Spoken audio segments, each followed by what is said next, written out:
And man, when someone has a low income, this is certainly a valid question. Yeah, I mean, ultimately, the simplistic answer of this, and then we can unpack it and make it a little bit more practical, is you either need to make more money or you need to spend less money.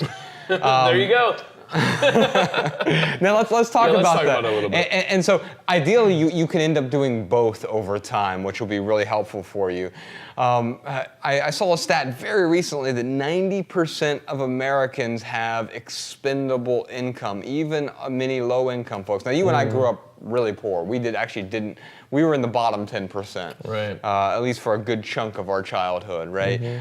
Food stamps, government assistance, alcohol abuse problems in the house, some real poverty there. Yeah. Not third world poverty, but in terms of America, there was certainly a lot of poverty there. So there was not a lot of expendable income. No. But the good news is that many of us have some wiggle room. However, we often have to give up some of the comforts we think we have. So you mentioned a few things that are really important. First off, if you have debt, you can't really start saving money. You have to pay off the debt, because everything you purchase right now, if you go buy that Starbucks coffee for $5, you're really, let's say you have student loan debt. You have $60,000 worth of student loan debt.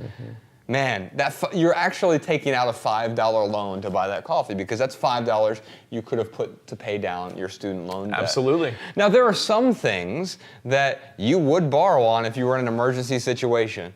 Sure. If you are in a blizzard and you don't have housing, then yes, you would borrow money to pay for your housing. And so I don't say, yes, please pay off your student loan before you pay your rent. That doesn't make any sense. Right. But there are many things. Going out to eat, having a car payment is a luxury that if you have any kind of debt you can't afford. You don't want to have a car payment. By the way, even if you don't have debt, I don't have any debt. Yeah. I don't want a car payment, man. No. That sounds miserable. Yeah, car payment is miserable. That's it's funny because that's the one thing that